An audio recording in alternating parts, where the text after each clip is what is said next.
Welcome to Ceasefire, where civics meet civility and engagement meets empowerment. Ceasefire is hosted by former Bernie ISD trustee and owner of the Bernie Bookshop, Dale Adams, and by former Bernie City Council member and local insurance agent, Ron Cisneros.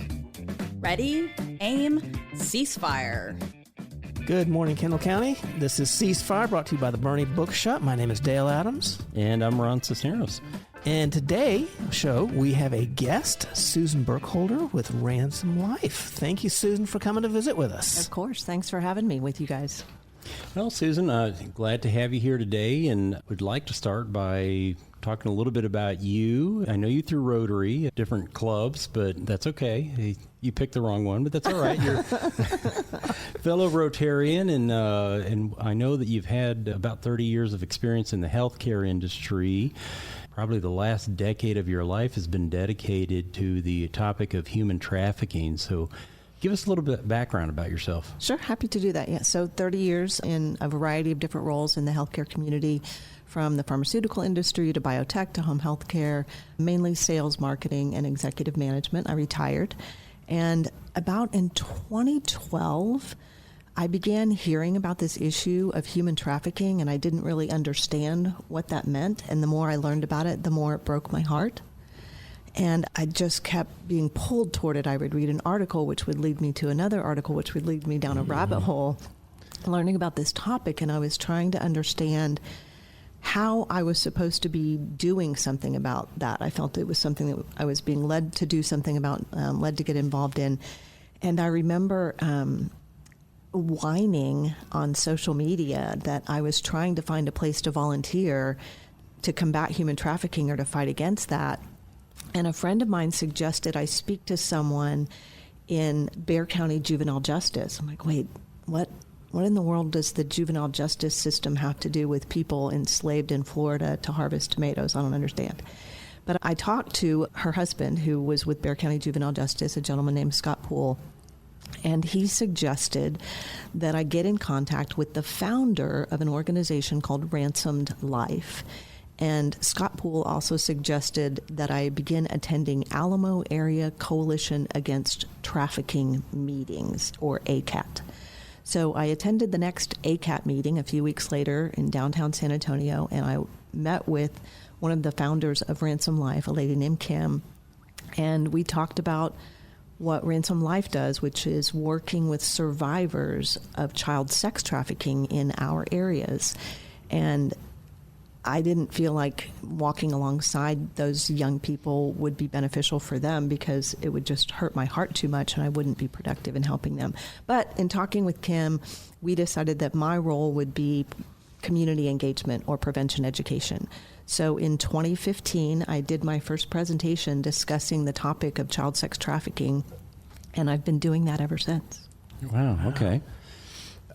Now, I know when we watch television or we watch movies and the issue of human trafficking or sextortion or any of these topics come up, sometimes it doesn't match reality, or it's a small fraction of what's actually happening. Can you define or explain to us what human trafficking is, and maybe give us a better idea of what it really looks like? I'm happy to, because that's very important. I think people have misconceptions. There is some mythology, some things that are myths in the world of sex trafficking and labor trafficking as well. So a definition for you that's from our federal law, it's called the Trafficking Victims Protection Act. That federal law states that a human trafficking victim is a person induced to perform labor or a commercial sex act through force, fraud, or coercion. You have to have one of those three things. But according to the Trafficking Victims Protection Act, anytime a minor is involved in any aspect of the commercial sex industry, that minor is automatically considered to be a victim of child sex trafficking. There's no need to prove force, fraud, or coercion. The legal definition is by any means. So even if that minor is willing to perform that sex act, whether that's online or in person, in exchange for something of value, which makes it the commercial sex industry, it doesn't matter that that minor was willing. According to federal law, that minor is automatically a victim. And one of the other myths that people often misunderstand is that kidnapping or abduction or being snatched or taken like we see in Hollywood movies. In the United States, that is not normal or common in the world of child sex trafficking. In the United States, most of the minors who fall victim to sex trafficking walk into a situation willingly or go willingly with someone they know or they think they know or they think they can trust. And oftentimes, young people who are experiencing sexual exploitation, child sex trafficking, aren't missing. They're in their home, they're going to school, and most of the exploitation is happening online. People connecting with them online that they never actually meet, yet they're being sexually exploited, sextortion, as you had mentioned, Ron. And so it's important that people understand that, because if we're only going to focus on teaching our children stranger danger, we're not equipping them with the knowledge that they need to keep themselves safe from the reality of sexual exploitation in our country. I think that there is an element of that. The idea that it's stranger danger is somehow more comforting than the idea that it's happening in your own home or happening in your periphery somewhere. That's alarming, and it almost feels like you're defenseless against that. It can feel that way, and the defense is education. Knowledge is power. And so providing people with information and knowledge about the reality of this topic, and that it happens here in our community. It happens in Kendall County. It happens where I live in Comal County. Those realities, having that knowledge, being empowered with that, that's the defense. And then making sure that our children, whether they're our own or those in our neighborhoods, also have knowledge about this topic. That's the key to preventing it from happening, because once it happens to someone, the trauma of sexual exploitation to a minor, it takes years to recover from that. That's the other half of what we do at Ransomed Life. We do prevention education, but we also work with those who have been sexually exploited in our communities. And that's a long way back, if ever, back to a healthy way of living. Susan, from what you're saying, I gather that a lot of these kids go down rabbit holes. Yes. Sexual rabbit holes on the internet or wherever, and that's how they get sucked into this. Is this sort of a continuation of the sexualization of our youthful culture? I would agree that it very much is, in that young people don't see anything wrong with when they give someone else a nude image of themselves or allow someone else to have video content that is of them in some sort of a sexual setting. Yeah. The fact that a young person would think that that's okay or safe is alarming, and that's what we need to address from an early age with our young people. As a parent, as a grandparent, we need to be having those conversations, real conversations about touchy subjects, awkward subjects with our kids, because if we're not having those conversations with our kids, certainly someone else is. Yeah. And so it's important that as a parent, as a grandparent, that we're informed, or any guardian or anyone who works with kids. I found it interesting also, you talked about how for a minor, none of the coercion or forcing matters. And a lot of times I hear people talk about how minors have rights and minors need to speak their mind and all this stuff. But minors are minors because they can't really think that well. And I think that leads to why they can't give consent, because they're minors. And I don't think our culture is keeping that concept very well, that if you're a minor, you're a minor and you have to be protected. And other people need to stay away from you or go through your parents to connect with you. And we've sort of lost that, I think. We want children to go free and do their things and pursue their passions, but they're still minors, and so decisions need to be made by somebody else. And I think we sort of lost that. Analogy would be that if your child is playing in the street and your child is 4, and you tell your child it's dangerous, you need to not be in the street, and the child goes, no, I'll run out of the way if a car comes at me, and your child is 4. Because a 4-year-old is not thinking through like an adult would think through, wow, being out in the middle of the street playing, so not paying attention, that's dangerous. And so it's the same thing in this arena, that a child thinks, well, how in the world could it be dangerous to talk to somebody in a game like Roblox? How can that be dangerous? Well, it can be, and as adults, we need to know that so we can then put boundaries up and have conversations. That's a huge key, is conversations with young people. Yeah. Yes, those conversations that are uncomfortable and that we don't really want to talk with our kids about because we're vulnerable about it. But we need to do that. True, we do. Yeah. We do.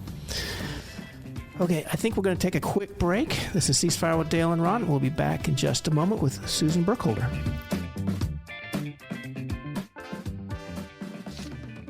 Bernie has its own bookshop. In fact, it's called the Bernie Bookshop. Hi, I'm Dale Adams, inviting you to get lost. Get lost in a good book in our relaxed and casual atmosphere. We have a wide and eclectic selection in the Bernie Bookshop, and we pride ourselves on finding what you're looking for. We do author meet and greets, host writing workshops, and can connect you with a good book club. And your young ones will absolutely love our kids section at the Bernie Bookshop. And while we want you to get lost, we're easy to find, as we're in the heart of Bernie at the back of the Richter Tavern building. We are the Bernie Bookshop.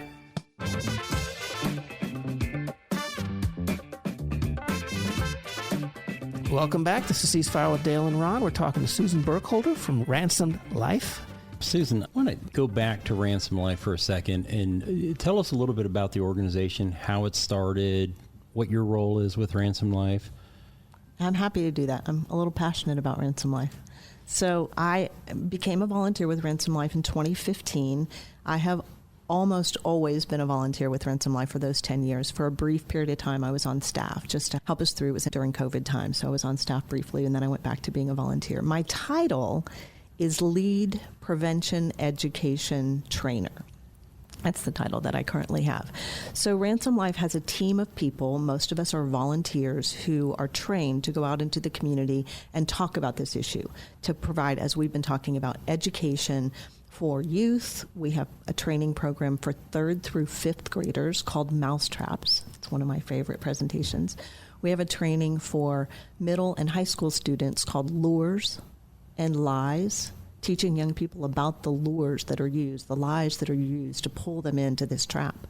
And then we have a presentation called Growing Up in a Digital World, which is specifically geared for parents and caregivers and guardians to give them the tips and the training and the tools and the knowledge that they need to best maneuver those conversations, Dale, that we were talking about, to best maneuver helping to keep their young person safe. And then we have presentations for school staff. We have presentations for people who work with at-risk youth so that they have special knowledge about what that would entail, red flags, etc. We have a team of medical professionals at Ransomed Life, volunteers, who have created training for medical professionals on the topic of human trafficking. The state of Texas requires people with a medical license to get trained on human trafficking. Those people have to get trained via something that's been approved by the state of Texas, and Ransomed Life's medical training is approved by the state of Texas. That's half of what we do. The other half of what we do, and the reason Ransomed Life was founded, is working with survivors of what we're talking about and those at risk of what we're talking about. Ransomed Life was founded by a mom of a survivor and the counselor of that survivor. When 10 years ago, when Ransomed Life was founded, there were very few services available for young people who had experienced this level of sexual trauma, sexual exploitation. So Ransomed Life was originally founded to help young people who were experiencing this to be able to move forward in their lives. Ransomed Life currently has 4 counselors on staff who are specifically trained in this arena to help those who are experiencing it. And then under the umbrella of counseling, Ransomed Life provides one-on-one mentoring for young people who are therapeutically ready to begin to move forward. Once their trauma has healed enough that they can begin to move forward, then if their counselor, their parent, their guardian all agree, they will then be paired with a mentor to begin the process of walking with them as they move forward in their life. And so that's sort of an overview of who we are and what we do at Ransomed Life. We've been doing it for 10 years. Do you have a website? We do. Awesome. Ransomed, RANSOMED, Life, LIFE, Texas, TEXAS.org. RansomedLifeTexas.org. Plethora of information there. In fact, those presentations that I told you about, Mousetraps, Lures and Lies, and the parent presentation, they're all available on demand. A parent can sit down with their 3rd grader and watch Mousetraps. at no cost, and then have a conversation. Hopefully that parent would have watched the parent presentation first to know what kind of conversations to have, but then how cool would it be that that parent has a conversation with that third grader about what they both just watched together? And it's a conversation, not a lecture. So those are just some thoughts about all of that. This sounds like an interesting homework assignment that a school could provide, and say, not the school not being involved with it, but sending home something with the student saying, hey, parent, watch some of this stuff and talk to your kid about it. That might be an interesting way to. That's what we usually encourage parents to do when they see our parent presentation or come to an event like what we're going to be doing here in Boerne in a couple of weeks. Go watch these presentations in your living room with your child, and then listen to their thoughts and ideas. And it's not a one-off conversation. Bring it back up again in 2 weeks. Bring it back up again in another month. Hey, I was just thinking about that video that we watched. Something was striking me, and I wanted to hear your opinion about that. Those kind of conversations. Great idea, Dale, to have that be somewhat of a homework conversation. So you mentioned this event coming up. Tell us a little bit about that. I'd be happy to. So as Ron mentioned, he and I are both Rotarians. Ron is a member of the Boerne Sunrise Club. Right. You guys meet super early in the morning over breakfast. Not that early, but Anyway, Not for Ron. I love coming to your meetings. I am a member of Fair Oaks Ranch Rotary Club, and then 2 other Rotary clubs, the Boerne Noon Rotary Club and the Rotary Club of the Dominion. Those 4 Rotary clubs have come together to host a prevention education event here in Kendall County. It's happening on January the 27th from 5:30 to 7 in the evening in the Boerne High School auditorium. One does not need to register, just show up and learn about what we're talking about here today. Now, is it a presentation format, or is it sort of a come in and you have information stations? What's it going to look and feel like? So it's a presentation format. There will be a stage, and there will be an actual 40-minute presentation training by Ransomed Life. I'm talking about what parents need to know. It's basically their Ransomed Life's parent presentation. Following that, there will be a panel discussion between the Ransomed Life trainer and our judge here in Kendall County, Catherine McDaniel, Kendall County District Court Judge, will be part of the panel, as well as Rick Goodrich, who is the Chief of Safety and Security for Boerne Independent School District. So the 3 people will have a panel discussion going over what's happening here in Kendall County, what's happening in the Boerne School District, and then discussing those things from the standpoint of what can we as parents, caregivers, guardians, people in the community who interact with youth, what can we do to prevent this from happening? We'll be talking about tips and tools for having conversations, as we've talked about. We're going to make sure that people leave there with an understanding of the reality, what we had talked about earlier, the reality of what that looks like, and basically educating people to be able to protect their children and the children in our community from becoming victims of exploitation. Yeah, and I noticed that you went beyond just parents. You said caregivers and so grandparents, and I think it's important that people recognize that the knowledge should be spread beyond just parents with small children. Correct. I think, Right. I'll give you an example of that. Ransomed Life was given the opportunity to do a training for a group of people related to Greet magazine, Fair Oaks Greet magazine, owned by Joel Olson. And at that training, after the training, I was the trainer, a woman came up to me and she said, I am stunned by what you shared. I had no idea about this information. How do I talk to my 3 grandsons about this? Because I don't want what you talked about to happen to them. And so she and I were able to have a conversation about how she could have conversations with her 3 grandsons. And she felt the responsibility as a grandparent to take that on and talk to her grandson. I have an 18-year-old grandson. He has been hearing about this since he was very young, obviously. At one point in time, I remember starting a conversation with him about it, and he said, Mama, I could give your presentation for you. I'm like, awesome, I've done my job. That's so good that he understands it at that level, because that it significantly decreases the likelihood that my grandson or this woman's grandsons will experience this because now they're empowered with knowledge. So yes, it's not just parents. It's someone who works with youth in a school or a church or on a soccer team. All of us need to understand the reality of it. Yeah. I think there's something too, now that I'm a grandfather, it just seems easier now to have some of these conversations that felt really uncomfortable with my own children. Now I feel a little more empowered and educated, sort of patriarchal, like I have that role to play now. And so mom and dad can worry about finances and education, and I can kind of focus in on some of these other very important areas that are sensitive. That's extremely astute in that parent, they're worried about grades and whether or not their room is a mess. Right. Yeah. As a grandparent, you're not really in the depths of that, and you can talk about these other issues. And perhaps they see you as somebody who has more knowledge than mom and dad, who they think know nothing. Right. So that's very true, Ron. Yeah. Well, I can fool some people. I figure I can fool a grandchild, right? Yeah, I know a lot. We talked earlier about the misconceptions about human trafficking, and what are some other obstacles that you face trying to get this message out? Great question. One of the primary myths or obstacles is that most people automatically assume that this mainly happens to girls. That's false.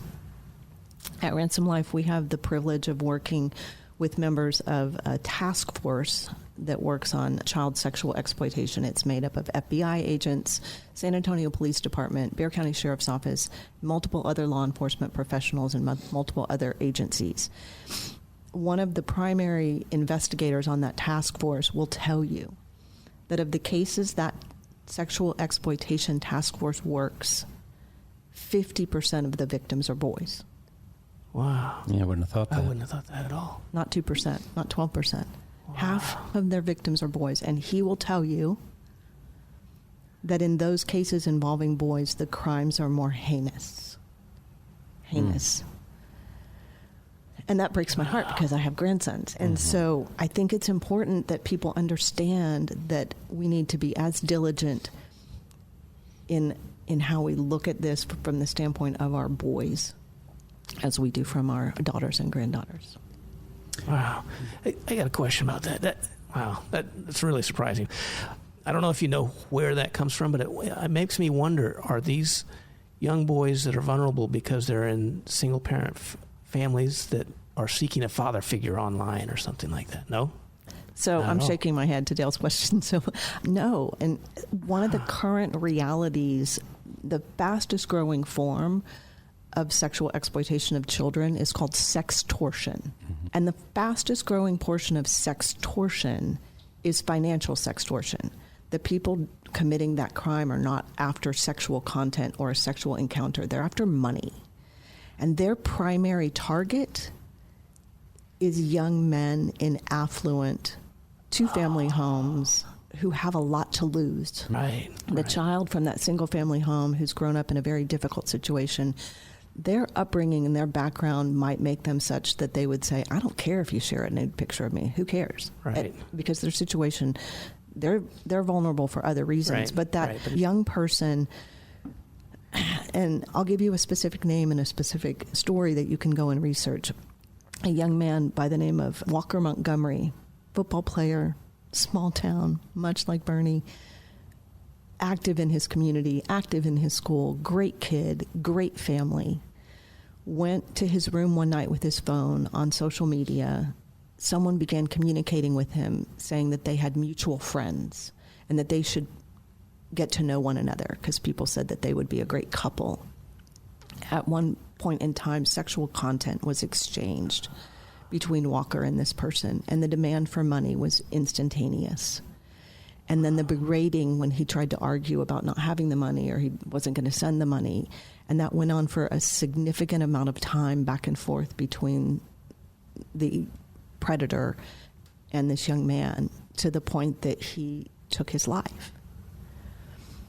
Oh, wow. So the opposite of what you were thinking is the reality. And that's why I talk to people about young men in affluent communities are at risk. Yeah. They're not more at risk than that young person who has grown up in a difficult situation. They are at risk for a different reason. Right. But they are still at risk. I think those misconceptions that we discussed earlier, we think of men and boys being physically stronger, and maybe our customs and our beliefs, we just think that boys can kind of take care of themselves, and ladies are vulnerable, young girls are vulnerable, and maybe that's what causes this. 50-50, that's a shocking number. Another piece of information in that story is that Walker's dad, his name's Brian, wishes that someone had talked to him about this, that he had been invited to an event like we're doing in a couple of weeks here in Boerne, so that he could learn about this, so that he would have had a conversation with his son, because now he can't get his son back. But he didn't know he should be having a conversation about something called sextortion until after his son was dead. Yeah. Wow. That's heartbreaking. Okay. Well, as a change of pace, I always have a book, and it's not necessarily related. It's kind of tangential, but I just started this book. It's really a great book. It's called The Black Count. And if anybody remembers the book, The Count of Monte Cristo, then the author's book is loosely based or inspired by Alexander Dumas's father, who was born as a slave in what is now Haiti and rose to be a count and was actually an incredible swordsman, fighter, general, all this in France. And it's quite an interesting story. It's not necessarily related to human trafficking, though there's a bit of a connection slavery there. But it's really well written. It's by Tom Rees, and we got it at the Boerne Bookshop. And it's also the book for our upcoming Whiskey and Wisdom book club. So I think we're going to wrap it up here, though. And thank you so much. And if somebody is interested in getting one of these presentations for their group, they can go to your website, and there's probably some sort of connection there. That is correct. They can request a speaker. Very simple. Awesome. And that's ransomedlife.org. Great. You have anything else? Yeah, just remember Tuesday, January 27th, 5:30 to 7 p.m. at the Boerne High School Auditorium for the presentation. Anybody can come, and parents and grandparents, and everybody should check it out.